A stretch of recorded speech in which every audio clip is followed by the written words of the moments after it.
আদনান যাকে বিয়ে করতে যাচ্ছে সে ছিল সরোয়ারের ক্রাশ। এটা তোরা সবাই জানিস, যে কারণে তোরা এবং আদনানও জানে, কিন্তু আদনান জানার পরও আদনান কিভাবে এই সিদ্ধান্ত নিতে পারলো এটা দেখে তোরা কেউ আদনানের বিয়েতে গেলি না। আদনান মনে মনে খুশি যে বিয়েতে না যাওয়ার কারণে, বিয়ের খাবার অনেক কিছু বেঁচে যাওয়ার কারণে তার শ্বশুরবাড়ি থেকে অনেক বেশি ডেকচি আসছে তার বাসায়। কিন্তু তারপরও বিয়ের ৩-৪ দিন পরে যখন তোদের সাথে দেখা হয়েছে তখন কি বলতেছে যে আমি আশা করছিলাম তোরা আসবি, I wish you would come. তাহলে হোপ হচ্ছে আমি ভবিষ্যতে কিভাবে যেটা আশা করতেছি সেটা হইতেও পারে নাও হইতে পারে। আমরা কিন্তু চাইলে আদনানের বিয়েতে যাইতে পারতাম, কিন্তু যাই নাই। তখন পরবর্তীতে এসে সে যখন আফসোস করে বলতেছে যে তার কি ইচ্ছা ছিল, তখন উইশ। বোঝা গেছে রাফিউল? ইয়েস স্যার, হ্যাঁ। এরপরও এবার সরোয়ার, সে তো বড় মনের মানুষ, তাও সে আদনানকে কি বলতেছে যে anyhow wish you a happy married life. তাহলে ওখানে উইশটা প্রার্থনার সূচক। এছাড়া এমনি ইচ্ছে বা আশা যদি বোঝাই, আদনানের খুশি লাগতেছে বেশি। ইচ্ছে বা আশা যদি বোঝাই, সে মিউট করবে না আনমিউট করবে বুঝতেছে না, মানে খুশিতে। ঠিক আছে, তো যাই হোক, এটাও বিয়ে করার খুশি না, মানে সরোয়ারের ক্রাশ নিয়ে খুশি, আমি বুঝতেছি। যাই না হোক, স্যার, খাওয়াইতে হয় নাই তো অনেক কাউকে, এই কারণে। হয়েছে। আচ্ছা, তো যাই হোক, সে কি বলছে wish you a happy married life, এটা তো সরোয়ার বলছে, তাহলে উইশটা হচ্ছে প্রার্থনা সূচক একটা ব্যাপার। তবে আমি এখানে যেটা বলার জন্য ব্যাখ্যা করছি সেটা হচ্ছে হোপটা হচ্ছে আমি ভবিষ্যতে কি চাইছি সেটা ব্যাখ্যা করতে গেলে, আর উইশ হচ্ছে আমি অতীতে কি চাইছিলাম সেটা হয় না এখন আফসোস করে বলতে গেলে। এটা যদি বুঝে থাকো তাহলে ফ্যান্সিটা এবার বুঝবা। ফ্যান্সি হচ্ছে এই উইশের সিনোনিম, মানে আমি অতীতে কি চাইছিলাম সেটা করতে পারি না এখন আফসোস করে ব্যাপারটা বলতেছি। যেটা এক্সাম্পল দিছিলাম সেটা হচ্ছে এরকম যে আমাদের স্কুলে, আমাদের কলেজ লাইফে, স্কুল থেকে কলেজ লাইফে, এই টোটাল লাইফে বিভিন্ন সময়ে ডিফারেন্ট ডিফারেন্ট ক্লাসে আমরা এমন কিছু ক্লাসমেট পাইছি যাদেরকে স্যাররা বকা দিলেও হাসে, মানে সে পড়া পারে নাই বকা দিল হে হাসে। তারপর ধরো সে পরীক্ষার আগের দিন, মানে আগের টিচার বলে দিচ্ছে আগামীকাল ক্লাস টেস্টে যারা যারা ফেল করবা তাদের খবর আছে। সবাই ভালো করছে, দে পাইছে কত, আউট অফ 50 সে পাইছে 11। তাকে যখন খাতা নিতে দিল সে খাতা নেওয়ার সময় স্যার, তো স্যার দিল মাইর। এখন মাইর দেওয়ার পর তার এখন আফসোস লাগতেছে বেশি। সে তখন খাতাটা দেখতে দেখতে কি বলতেছে, ইস আমি যদি মুখটা একটু ফ্যাকাশে করতে পারতাম স্যার আমাকে মারতো না। তাহলে আমি যদি মুখটা একটু ফ্যাকাশে করতে পারতাম তাহলে আই উইশ আই টার্ন পেল, অথবা আই ফ্যান্সি আই টার্ন পেল। কিন্তু সে পেল হইতে পারবে না, কেন? কারণ তার মুখ, সে তো হাসবেই। I fancy I turn pale, আবার এরকম হেসে দিবে। বুঝতে পারছি? আরে স্যার, ও চাইলে করতে পারতো কিন্তু করে নাই। করে নাই, এখন সেটা আফসোস করে বলতেছে। এরকম আফসোস করে বললেই সেটা হচ্ছে উইশ এবং ফ্যান্সি, হয় উইশ না হয় ফ্যান্সি। নুশা, ফ্যান্সি মানে কি বোঝাচ্ছে? করি নাই, আমরা রাইট ফর্ম ভার্বস এর আগের রুলস গুলো নিয়ে একটু করে ডিসকাস করছি, কাজেই নতুন কোনো টপিক আলোচনা হয় নাই। বলে এবার স্যার এখানে ফ্যান্সি মানে কি বোঝাচ্ছে? ফ্যান্সি মানে হচ্ছে মানে আমি যদি করতাম, মানে আমার ইচ্ছেটা, আগের কোন একটা কাজ যেভাবে করা উচিত ছিল সেভাবে করি নাই, অন্যভাবে করছি, এখন আমি আফসোস করছি আমি যদি ওভাবে করতাম। এই আফসোস করার জন্য হয় উইশ না হয় ফ্যান্সি ব্যবহার করা হয়। যেমন বল না I wish I were a bird, ঠিক একই ভাবে তুমি বলতে পারো I fancy I did the work. ঠিক আছে, আমি যদি কাজটা এইভাবে কিন্তু করতাম, I wish I were a bird, এটা এখানের মধ্যে তো আফসোস বোঝাচ্ছে না। না তো আমি I wish I were a bird মানে আমি যদি পাখি হইতে পারতাম, মানে আমার যদি ওরকম হইতো ব্যাপারটা, এটা তো আর জীবনে হবে না, তুমি তো আর পাখি হইতে পারবে না এখন চাইলেও। জেন্ডার অপারেশন করে ছেলে থেকে মেয়ে বা মেয়ে থেকে ছেলে হয়ে যেতে পারো, কিন্তু তুমি চাইলেও তো কি হইতে পারবে না, পাখি হইতে পারবে না। সেই ক্ষেত্রে আই উইশ, ওই উইশটা এই অর্থে মানে অসম্ভব একটা ব্যাপার। ফ্যান্সিটা ওরকম একটা ব্যাপার, তুমি করে ফেলছো এখন সেটা চিন্তা করছো আমি যদি এরকম করতাম, এই যে আরেকটু ভালোভাবে পড়ালেখা করতাম তাহলে আমার মানে এসএসসি রেজাল্ট আরো ভালো হতো, এটা কি এখন আর পসিবল? না, এই ক্ষেত্রে তুমি বলতে পারতো I fancy I studied hard. ফ্যান্সিটা এই অর্থে বা এরকম অর্থে ব্যবহার করা হয়। বুঝতে পারছি কিনা? তাহলে স্যার টাইম মেশিন থাকলে তো আরো ভালো হতো। হ্যাঁ, কিন্তু নাই, টাইম মেশিন নাই থাকার কারণে বা ডার্ক সিরিজটা দেখার পরও না বুঝার কারণে এটা সম্ভব না। যাই হোক, এখন আমরা পড়ায় আসি।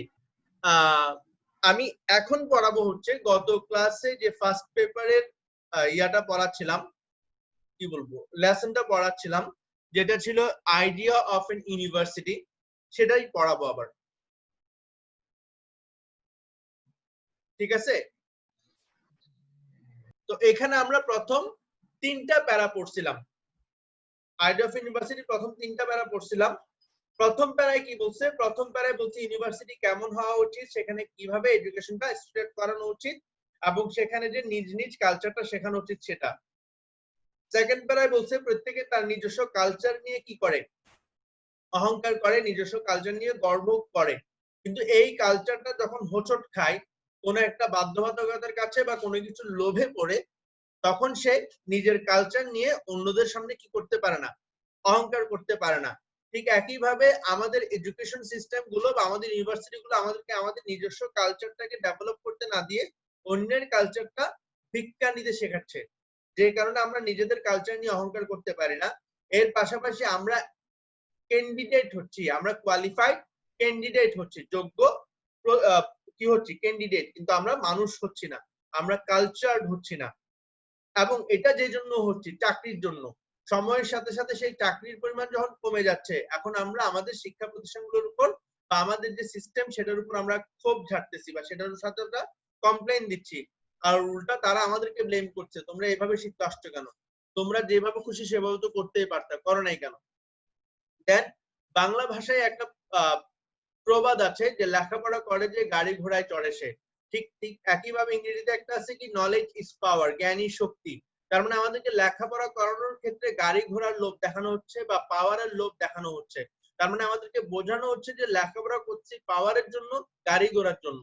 তো এই ক্ষেত্রে লেখাপড়ার অ্যাকচুয়াল যে মিনিং, আমরা লেখাপড়াটা করতেছি হচ্ছে মূলত নিজেকে ডেভেলপ করার জন্য, মানুষ হওয়ার জন্য, জ্ঞান অর্জন করার জন্য। সেই ফিলিংসটাই আমাদের আর থাকতেছে না, সেই মিনিংটাই থাকতেছে না। এবং আমাদেরকে বলা হচ্ছে লেখাপড়া করবা সেটা হচ্ছে শুধু মুখস্থ করার জন্য, এবং সেই জ্ঞানটা পরীক্ষার খাতায় জাস্ট বমি করে দেওয়ার জন্য, যা শিখছো তা বমি করে দাও।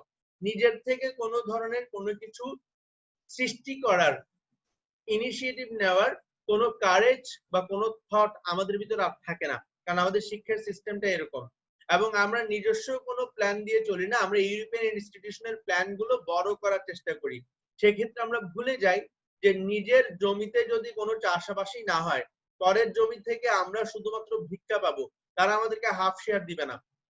এবং আরেকটা ব্যাপার, তুমি যদি হাঁটাহাঁটি করতে চাও, তুমি যদি হাঁটা শিখতে চাও, নিজের পায়ের মাসলটাকে তোমার ডেভেলপ করতে হবে। তুমি ওই কাঠের তৈরি, ঠিক আছে, কাঠের তৈরি পায়ের উপর যদি ভর দিয়ে হাঁটতে চাও, সেই হাঁটাটা অনেক বেশি ক্ল্যাটারিং, মানে অনেক কটকট শব্দ করবে এবং অনেক বেশি সারপ্রাইজিং হবে, কারণ সাধারণ মানুষ যেভাবে হাঁটে তোমার হাঁটাটা তার থেকে একটু ডিফারেন্ট হবে। কিন্তু তার মানে এই না যে তোমার হাঁটাটা কি পারফেক্ট বা তোমার হাঁটাটা ভালো। দেখতে হয়তো সারপ্রাইজিং হবে, হয়তো অনেকের কাছে মনে হবে যে এই ধরনের হাঁটাটা সুন্দর, ডিফারেন্ট হিসেবে সুন্দর মনে হতে পারে, কিন্তু সেটাকে কেউ কখনো ভালো বলবে না। কিন্তু যখন আমরা ফরেন নেইবারহুড থেকে এই ধরনের হেল্প গুলো আবার বড় করতে যাই, তখন আমরা এই ব্যাপারগুলো কি করি, ওভারলুক করি, এই ব্যাপারগুলো আমরা দেখি না। এতটুকু পর্যন্ত আমি শনিবারের ক্লাসটাতে পড়িয়েছিলাম। এইবার তারপরের অংশটা, এবং এখানে 3টা ডট দিচ্ছে, মানে কি এই প্যারার অনেকগুলি কথা এখানে কি, আরো অনেকগুলি কথা ছিল, সেগুলো আপাতত এখানে বাদ দিয়ে এটা অ্যাডাপ্ট করা হয়েছে এবং অ্যাব্রিজড করা হয়েছে, সংক্ষেপিত করা হয়েছে, আমাদেরকে মূল ব্যাপারগুলি বোঝানোর জন্য যতটুকু দরকার ততটুকু করানো হয়েছে। দেখো এখানে কি বলতেছে, দ্যাট যে among the ইউরোপিয়ানদের ভিতর the living spirit of the university is widely spread in their society। নতুন ভার্সনে স্প্রেড বানানটা ঠিক আছে, পুরনো ভার্সনে বানানটা ভুল ছিল। ইউরোপিয়ানের ভিতর যে লিভিং স্পিরিট গুলো আছে ইউনিভার্সিটিতে, যেমন আমাদের লিভিং স্পিরিট বলতে আমরা জামান নজরুল ইসলামের কথা বলতে পারতাম, তিনি মাত্র 2012-তে মারা গিয়েছেন।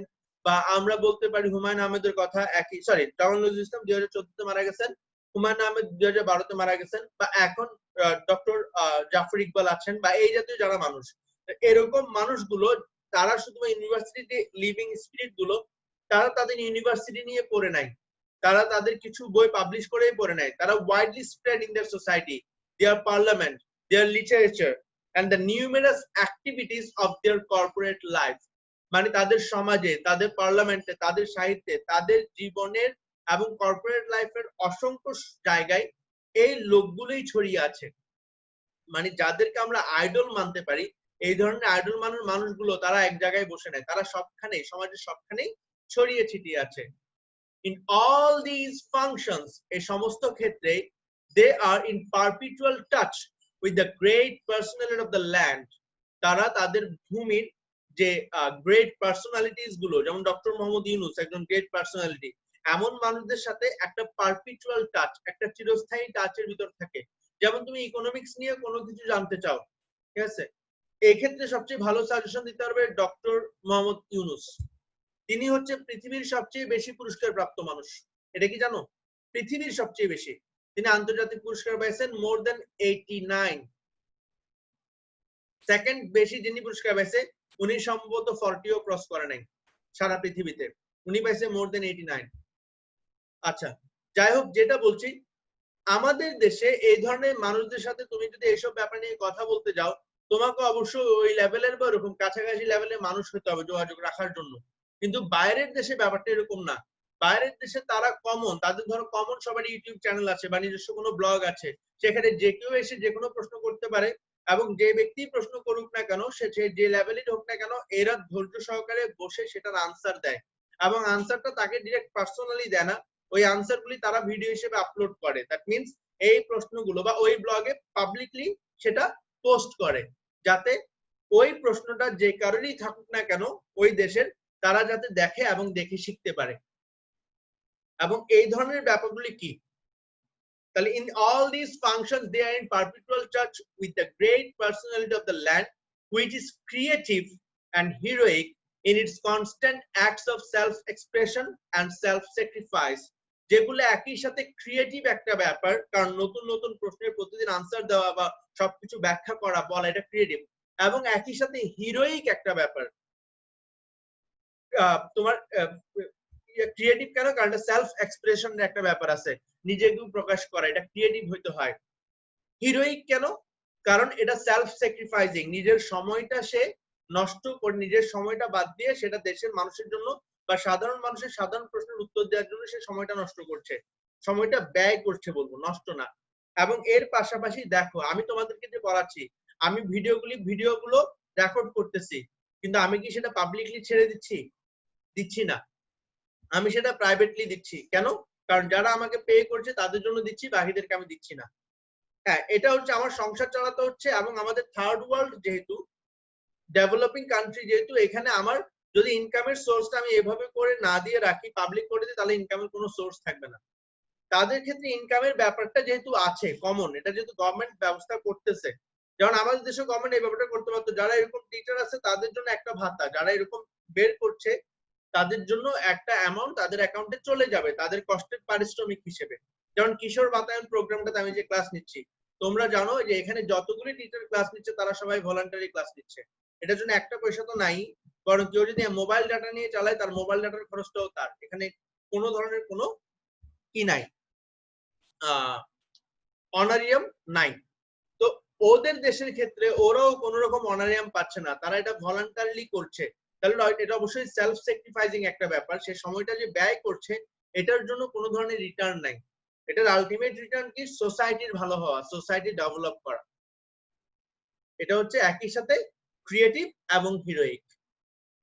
They have their thoughts published in their books as well as through the medium of living man, তারা তাদের থটগুলি পাবলিশ করে তাদের বইগুলোতে, এবং সেই সব জীবন্ত মানুষের কাছেও তারা তাদের থটগুলি পাঠিয়ে দেয়, who think those thoughts, যারা ওই চিন্তা নিয়ে চিন্তা করে, মানে আগের মানুষের চিন্তা যেটা পাবলিশ করা হয়েছে ওই চিন্তা নিয়ে চিন্তা করে এমন মানুষের কাছেও তারা জিনিসগুলো ছড়িয়ে ছিটিয়ে দেয়, and criticize, compare and disseminate them, এবং যেসব মানুষ এগুলোর সমালোচনা করে, সমালোচনা বলতে কিন্তু নেগেটিভ না, সমালোচনা হচ্ছে অ্যাকচুয়ালি পজিটিভ একটা শব্দ, সমালোচনা আপনি যে ব্যাপারটা বলছেন সেটা ভালো, কিন্তু সেখানের সাথে এটা অ্যাড করলে আরো ভালো হতো, বা এটা অ্যাড করলে মনে হয় ব্যাপারটা এমন হয়।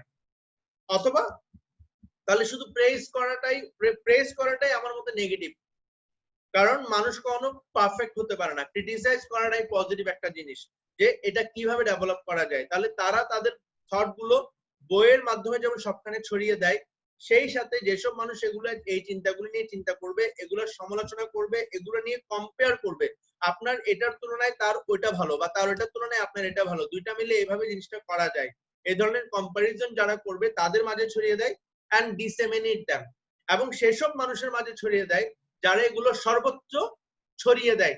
ডিসেমিনেট মানে সবখানে ছড়িয়ে দেওয়া, বুঝতে পারছি? Yes, sir. ওকে, দেন তো আবার বলতে পারবেন? হ্যাঁ বলছি। তাহলে এতটুকু পর্যন্ত কথাটা আমি একটু করে ব্যাখ্যা করি।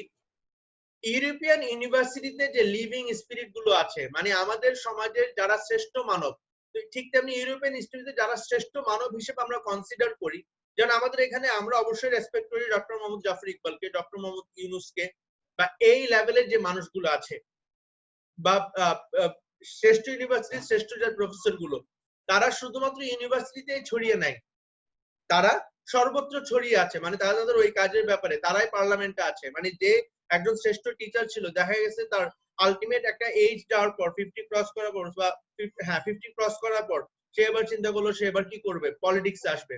কি জন্য আসবে? ওই ধরনের মানুষের পলিটিক্সে আসার কারণ কি? ডেভেলপ করার জন্য। এবং সেটা কয় বছরের জন্য? আমি জাস্ট 5 বছরের জন্য আসবো। এই 5 বছরের ভিতরে আমি আমার চিন্তা চেতনাগুলো, আমার যত ভালো কাজ আছে তা আমি আমার এলাকায় বা আমার সমাজে বা আমার দেশে আমি ছড়িয়ে দিব। দেয়ার লিটারেচার, তাদের সাহিত্যে তারা ছড়িয়ে পড়ে।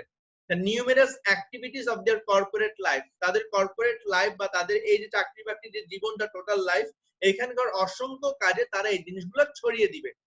তাহলে তারা তাদের ফাংশনে, তারা তাদের কাজে, মানে ওখানে সমাজে যে সাধারণ মানুষগুলো আছে তারা সব সময় একটা চিরস্থায়ী টাচে থাকে। পারপিচুয়াল মানে চিরস্থায়ী, চিরস্থায়ী একটা টাচে থাকে, সব সময় তারা যোগাযোগ রাখতে পারে কাদের সাথে? With the great personality of the land, ওই সমাজের বা ওই ভূমির শ্রেষ্ঠ যে মানুষগুলো তাদের সাথে। এবং এই কাজটা, মানে এই গ্রেট পার্সোনালিটির মানুষগুলো যে এই কাজটা করছে, এই কাজটা which is creative and heroic in its constant acts of self expression and self sacrifice. এটা একই সাথে ক্রিয়েটিভ একটা ব্যাপার এবং একই সাথে হিরোইক একটা ব্যাপার, কারণ তারা সেলফ এক্সপ্রেস করছে, নিজেদেরকে এক্সপ্রেস করছে, যেটা ক্রিয়েটিভ। সবসময় সবখানে নিজেকে এক্সপ্রেস করতে পারা যায় না, এটার জন্য খুব ক্রিয়েটিভ মেন্টালিটি হতে হয়। এবং সেলফ স্যাক্রিফাইসিং, তারা মানে তাদের নিজের সময়টা ব্যয় করছে সমাজের ডেভেলপমেন্টের জন্য, এটা সেলফ স্যাক্রিফাইসিং। যেমন আমি তোমাদেরকে কিছু মজার কথা বলি। এই অনলাইন ক্লাস শুরু হওয়ার পর আমি যখন বললাম যে 3 মাসে কোর্স শেষ করব বা 3.5 মাস বা এর ভিতর শেষ করা যাবে, তখন চিটাগং শহরের বিশেষ করে চকবাজারের খুব বিখ্যাত বিখ্যাত কিছু ইংলিশ টিচার আছেন, যারা মানে মোটামুটি তাদের ফেসবুক পুরোপুরি ইয়া করে ফেলছে, মানে লিখে শেষ করে ফেলছে, যে এটা যে কিছু কিছু টিচার, এখানে ইনডিরেক্টলি আমাকে বোঝানো হয়েছে যে ইংরেজিটাকে মশকরা হিসেবে পাইছে, যে তারা কি করবে, 3 মাসে শেষ করবে, 4 মাসে শেষ করবে, এটা কি খেলা নাকি, এই ধরনের অনেক কথাবার্তা। আমি এগুলো সবগুলো গিয়ে ব্লগ দিছি, কারণ নেগেটিভ কথা শুনলে তুমি যদি নেগেটিভিটির ভিতর থাকো অল টাইম নেগেটিভ পাবা। এর কারণ হচ্ছে ওদের কাছে আমি একজন প্রতিদ্বন্দ্বী, এক, আর তারা চায় সারা বছর পড়াতে, কারণ তাহলে সারা বছর হিসেবে তারা কি প্রতি মাসে একটা টাকা তুলতে পারবে, সেটা যাতে অফ হয়ে না যায়। ঠিক আছে? তাহলে এই এবং ওদের আরেকটা ব্যাপার থাকে, তারা যদি কোনো একটা গ্রামাটিক্যাল রুলস বের করে বা নতুন কোনো ধরনের কোনো পড়ানোর সিস্টেম বের করে, সেটা কখনোই তাদের ক্লাসের বাইরে আসতে দেয় না। যেমন আমাদের অনেক টিচার আছে এরকম, তারা যদি নতুন কোনো সিস্টেম পায় তারা কি করে, তারা সেটা সর্বত্র ছড়িয়ে দেয়, মানে এইভাবেও পড়ানো যাইতে পারে, বাকি টিচারদেরকেও ব্যাপারটা তারা ইনফর্ম করে। কারণ তাদের চিন্তা ভাবনা হচ্ছে যে আমি আবিষ্কার করছি, আমি পড়াচ্ছি, কিন্তু আমি তো সারা দেশের সব স্টুডেন্টকে পড়াইতে পারবো না। তাহলে এই সিস্টেমটা যেহেতু সুন্দর, একটা কাজ করে নি, এটা সবাইকে ছড়িয়ে দেয়, এটা পড়ানো হোক। কিন্তু তাদের ক্ষেত্রে হচ্ছে না, আমার কোচিং যেহেতু চকবাজার, আমি যদি ছড়িয়ে দেই তাহলে হালিশহর থেকে স্টুডেন্ট গুলো আমার এখানে পড়তে আসবে না। কিন্তু আমার কাছে কিছু একটা আছে যেটা শুধু আমিই পারি, এটা যদি আমার স্টুডেন্টদের মাধ্যমে বাকিদের কাছে ছড়ায় যায়, বাকি স্টুডেন্টরা আমার কাছে পড়তে আসতে বাধ্য হবে। তাহলে ব্যাপারটা কোন রকম, তারা জিনিসগুলি নিজেদের কাছে রাখতেছে, মিন্স তারা কি গ্রিডি। কিন্তু বাইরের দেশের এই মানুষগুলো তারা গ্রিডি না, তারা সেলফ স্যাক্রিফাইসিং। কেন? কারণ they have their thoughts published in their books.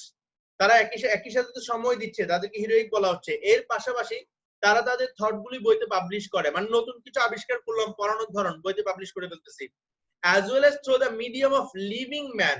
এবং সেসব লিভিং মানুষের মাধ্যমে সেই জিনিসগুলি তারা ছড়িয়ে দেয়, হু থিঙ্ক দোজ থটস, যারা এই চিন্তা ভাবনাগুলি নিয়ে চিন্তা করে, and who criticize, যারা এগুলোর সমালোচনা করে। সমালোচনা কখনোই নেগেটিভ ওয়ার্ড না, এটা হচ্ছে পজিটিভ ওয়ার্ড, মানে তোমার কাজে কি কি ল্যাকিংস আছে সেটা তোমাকে বলে দেওয়া, যাতে নেক্সট টাইম তুমি সেটাকে আরো বেশি ডেভেলপ করতে পারো। কম্পেয়ার, যারা এই কাজগুলো তুলনা করে, একই ধরনের কাজ দুইজন করলে দুইটাই তুলনা করে কোনটা বেটার সেটা বলা, and disseminate them, এবং সেগুলো সবখানে ছড়িয়ে দেয়। ঠিক আছে, তাদের সমাজটা ব্যাপারটা এরকম। এবং এর ফলে কি হয়, এর ফলে যেটা হয়, some at least of the drawbacks of their academic education, তাদের একাডেমিক এডুকেশনের যে ড্রব্যাকস গুলো থাকে, are redeemed by the living energy of the intellectual personality pervading their social organism। সেটা রিডিম, সেটার পরিমাণ অনেকটুকুই কমে যায় by the living energy of the intellectual personality, মানে তাদের সমাজে, পারভেডিং মানে হচ্ছে যেটা সর্বত্র ছড়িয়ে পড়ছে এবং প্রতিটা পার্টে, মানে প্রতিটা অংশে আলাদা আলাদা ভাবে ছড়িয়ে পড়াটাকে বলা হয় পারভেড করা। ঠিক আছে, মানে যেটা সর্বত্র আছে এবং পার্টিকুলারলি প্রতিটা অংশে আলাদা আলাদা ভাবে আছে সেটাকে পারভেড বলে। তাহলে তাদের সমাজের যে অঙ্গ প্রতিষ্ঠানগুলো, সমাজের যে বিভিন্ন অংশগুলো, প্রত্যেকটা অংশেই এরকম ইন্টেলেকচুয়াল পার্সোনালিটি ছড়িয়ে পড়ছে, এবং তাদের কারণে একাডেমিক এডুকেশনের যে তোমার কি ড্রব্যাকস, সেটার অনেক কিছুই কি হয়, রিডিমড বা তাদের ক্ষতি পুষিয়ে আসে। যেমন আমরা যখন 9-10 ছিলাম, তখন তোমাদের সময় কেমন আমি জানি না, তখন ফিজিক্সে দুটো অধ্যায় ছিল, একটা ক্যালোরিমিতি নিয়ে এবং তারপরে একটা অধ্যায় ছিল, এবং এই দুটো অধ্যায় থেকে যে কোনো একটা অধ্যায় থেকে বোর্ডে এবছর প্রশ্ন আসলে পরের বছর ওই বছর ওইটা থেকে, মানে ওইটা থেকে আসতো, আর পরের বছর এটা থেকে আসলে এর পরের বছর এটা থেকে আসতো, অল্টারনেট থাকতো বেশিরভাগ সময়। তো অনেক স্টুডেন্ট যেটা করতো, যে কোনো একটা চ্যাপ্টার যেটা গত বছর বোর্ডে চলে আসছে সেটা বাদ দিয়ে বাকিটা খুব ভালোভাবে পড়তো। তাহলে ওই অংশটা যে সে পড়ে নাই বা ওই প্রশ্নটা পড়ে নাই, যেমন আমাদের পিথাগোরাসের উপপাদ্য যখন ছিল, তখন একটা ছিল উপপাদ্য 23, একটা উপপাদ্য 24। 23 এই বছর আসলে পরের বছর 24 আসবে, আর 24 চলে আসলে 23 এই বছর আসবে না। গত বছর বোর্ডে যা যা আসছে সেটা দেখে দেখে সেগুলো বাদ দেওয়া, এটা একটা কমন টেন্ডেন্সি না? হ্যাঁ, তাহলে এই টেন্ডেন্সির কারণে কি হচ্ছে, যে ওই পড়াগুলো আমাদের একটা ড্রব্যাকস থেকে যাচ্ছে, এটা একটা ব্যাপার। দ্বিতীয়ত, যারা গভর্নমেন্ট স্কুল বা গভর্নমেন্ট কলেজগুলোতে পড়ে, যাদের স্কুল বাঙ্ক করার সুযোগ থাকে, ঠিক আছে, আমি একটু সবার চেহারা দেখি, যাদের স্কুল বাঙ্ক করার সুযোগ থাকে, তাদের এই স্কুল বাঙ্ক করা হয় কিনা বলো, তারা স্কুল বাঙ্ক করে কিনা? তোমরা কে কে স্কুল বাঙ্ক করছো অ্যাটলিস্ট? তো স্কুল বাঙ্ক করি নাই, ক্লাস বাঙ্ক করছি। আচ্ছা, ক্লাস বাঙ্ক করছো কে কে? স্যার আমি আমি বেশি করছি। অনেক করছে। স্কুল হোক বা কলেজ, স্কুল হোক বা কলেজ, যারা কলেজ তো না, অনেকে নাই কলেজ স্পেসিফিক। আচ্ছা, যাই হোক, আমি যেটা বলছি সেটা হচ্ছে, আমি প্রচুর করছি মানে কোন রকম, প্রথমবার যেমন পাকিস্তান যেবার বাংলাদেশে খেলতে আসছিল চিটং এ, ঠিক আছে, চিটং মানে পাকিস্তান বাংলাদেশ খেলা, এটা দেখার জন্য স্কুল থেকেও পারমিশন দেয় নাই, ঘর থেকেও দেয় নাই, ঘর থেকে স্কুলে পাঠাইছে, স্কুলের দেওয়াল ইয়া করে চলে গেছি, পরে আসছি যে মায়ের সেটা বলার বাইরে, কিন্তু মায়েরটা দিয়ে লাভ নাই। এর পরের দিন আবার পাকিস্তান বাংলাদেশ খেলা ছিল, আবার চলে গেছি, আবার মানে কোনো সমস্যা নাই, ঠিক আছে। তো এখন এরকম করার কারণে কি হয়েছে, যে আমাদের একাডেমিক এডুকেশন কিন্তু কিছু ড্রব্যাকস থেকে যায়, অবশ্যই থাকে, ঠিক আছে। তো এরকম ড্রব্যাকস তাদেরও থাকে, তারা কি বাঙ্ক করে না? আমরা কি ওইসব সিনেমাতে দেখি না যে বাঙ্ক করে চলে গেছে, যাচ্ছে গা, করতেছে না, ক্লাস থেকে বের করে দিলেই খুশি। অনেকগুলি হলিউডের সিনেমা তো এরকম দেখানো হচ্ছে, কারণ কি, তার মানে ওটা ওদের ওখানকার কমন প্র্যাকটিস, তাহলে ওখানেও হচ্ছে ব্যাপারটা। তো এই ধরনের যে ড্রব্যাকস গুলো, সেগুলো এই এরকম লিভিং এনার্জির কারণে, যারা সমাজে সবখানে ছড়িয়ে আছে, তাদের সাথে থাকতে থাকতে তারা সেগুলো রিডিম করে ফেলে, তারা ক্ষতিপূরণ পেয়ে যায়, তারা শিখে ফেলে। তাহলে তাদের সিস্টেম আর আমাদের সিস্টেমটা কোন রকম, এর পরের লাইনে ব্যাখ্যা করছে। দেখো প্রথমে তাদের সিস্টেমটা ব্যাখ্যা করছে। It is like the stagnant reservoir of water, মানে তাদের জ্ঞানটাকে তুলনা করছে একটা কৃত্রিম লেকের সাথে। রিজার্ভার মানে লেক, কৃত্রিম লেক মানে স্থির পানির একটা lake, which finds its purification, যেটা পিউরিফাইড হয়, যেটা পরিষ্কার হয় কিভাবে, in the showers of rain, বৃষ্টির পানিতে, to which it keeps itself open। মানে ব্যাপারটা ধরো তাদের যে লেখাপড়াটা একাডেমিক স্কুল থেকে ভার্সিটি পর্যন্ত, এটাকে আমরা এক বালতি পানি ধরি, ঠিক আছে। আবার ধরো আমাদের যে লেখাপড়া সেটাকে আমি আরো বড় ধরি, আমরা ধরি যে 1 ড্রাম পানি। বাংলাদেশের পড়ালেখায় কিন্তু বাইরের দেশ থেকে বেশি, এটা জানো? এইচএসসি পর্যন্ত প্রেসারটা বেশি, মুখস্থ টুখস্থ যেভাবে পড়তে হয় তাদের প্রেসারটা বেশি। লাভটা কি হলো? ওরা আমাদের থেকে শিখে বেশি, কিন্তু পড়ালেখার প্রেসার বেশি আমাদের। তো যাই হোক, আমরা আমাদের পড়াটাকে ধরলাম ড্রাম, ওদের পড়াটাকে ধরলাম বালতি। ওদেরও বালতি পুরোপুরি ফিল আপ হয় না, কারণ হচ্ছে ওই যে কিছু ড্রব্যাকস থাকে। আমাদেরও বালতি পুরোপুরি ফিল আপ হয় না, কিছু ড্রব্যাকস থাকে। কিন্তু সমস্যা হচ্ছে আমরা মাস্টার্স শেষ করার পরে ওই বালতির উপরে একটা, ওই ড্রামের উপর কি একটা ঢাকনা দিয়ে দেয়, আর ওদের বালতিটা ওটা ঢাকনা থাকে, ওটা খোলা থাকে। মানে ওরা বাকিদের থেকে জ্ঞান নিতেই থাকে, জ্ঞান নিতে যখন যেখানে যায় বলে যে আমাকে শিখান। আর আমাদের হচ্ছে বেটা আমি মাস্টার্স পাস, তুই আমাকে কি শেখাবে, তুইও মাস্টার্স আমিও মাস্টার্স, মানে তোর সমান আমি পারি। তো এটা তো কখনোই সম্ভব না যে ফিজিক্স ডিপার্টমেন্ট থেকে সে কেমিস্ট্রি ডিপার্টমেন্টের কাউকে অবশ্যই নতুন কিছু শেখাতে পারে, যে বাংলা ডিপার্টমেন্টের সে অবশ্যই বায়োলজি ডিপার্টমেন্টের কাউকে নতুন কিছু শেখাইতে পারে। কিন্তু আমরা সেটা নিই না, আমরা সেটা নিই না, ঠিক আছে। এটা হচ্ছে বাট টু আওয়ার মিসফরচুন, আমাদের দুর্ভাগ্য, we have in India all the furniture of the European university except the human teacher।